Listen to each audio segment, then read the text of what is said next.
Madame, Monsieur, bonsoir, ravi de vous retrouver pour cette nouvelle édition.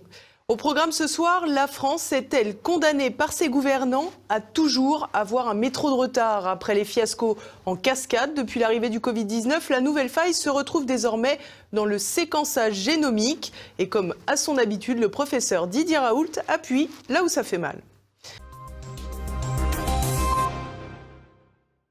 Didier Raoult atomise le gouvernement français. Alors que l'exécutif agite la menace des mutations du Covid-19 pour justifier les mesures liberticides, l'infectiologue marseillais revient sur le fonctionnement de la France, sur la question du séquençage. Une nouvelle vidéo qui met KO. Ils sont devenus le chiffon rouge agité par le gouvernement. Les variants sont désormais la menace et laissent présager une explosion de l'épidémie de Covid-19. C'est en tout cas ce que plaisent à marteler toutes les figures de l'exécutif, profitant ainsi de l'occasion pour laisser planer une possibilité de reconfiner les Français. En effet, si l'on s'intéresse au fameux variant britannique, les craintes tournent autour d'une contagiosité plus importante. Une contagiosité qui peut elle-même entraîner une mortalité brute accrue. À plus forte raison que selon le ministère de la Santé britannique, le variant en question pourrait aussi être plus mortel, de l'ordre de 1,65 fois plus létal. Si l'on s'en tient là, on peut comprendre la crainte du gouvernement Castex. Problème, Boris Johnson a parlé du variant avant Noël. En d'autres termes, la France a attendu plus d'un mois pour contrôler à peu près sérieusement les liaisons avec Londres. Un laps de temps qui permet aujourd'hui de comprendre pourquoi le variant britannique est si bien implanté sur le territoire. Mais si on le sait bel et bien présent, on ignore en revanche l'ampleur de sa diffusion. La raison, la France est incapable de mettre en place les processus de séquençage génomique de manière efficace. Ainsi, après la période des masques inutiles, introuvables, brûlés ou jamais commandés, après le temps des tests de dépistage inexistants, inefficaces ou mal utilisés, l'heure du dénuement français est venue pour le séquençage génomique. Le professeur Raoult dresse un constat accablant. Mais comment on peut les voir? Il faut faire des génomes. Alors il vient de sortir un papier là, dans l'International Journal of Infectious Disease qui comparait le nombre de séquences faites par le nombre de cas. Alors déjà, la France était très mal placée dans cette situation, puisque sur les 70 pays analysés, elle était 31e, et déjà derrière 4 pays africains, dont le Sénégal, la République du Congo, l'Égypte. Et puis nous, on a remis ça à jour, là, hier, avec mon ami Colson, et on a regardé, pour avoir une donnée plus fiable, on a regardé le nombre de morts identifiés par Covid et le nombre de séquences. Alors dans ces conditions, la France est 71e, derrière 18 pays africains. D'accord? Donc nous sommes tiers-mondisés dans ce domaine-là. Une France tiers-mondisée, une déclaration lapidaire qui a le mérite d'être claire, mais n'empêche pas le professeur Raoult de persister et signer.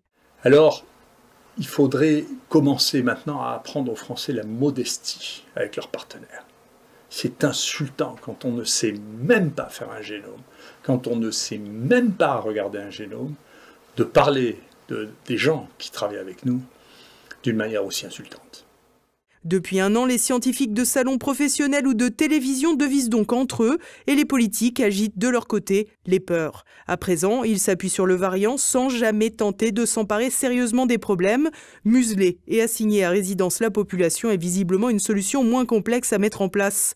Le professeur Raoult a également profité de sa dernière vidéo pour donner son point de vue sur la mortalité en France après l'épidémie de Covid-19. L'analyse que je fais, ça n'est que les chiffres de l'INSEE, mais l'INSEE ne les analyse pas comme moi, ni vos journaux, parce que vos journaux veulent vous foutre la trouille, et que moi je veux faire de la science. D'accord?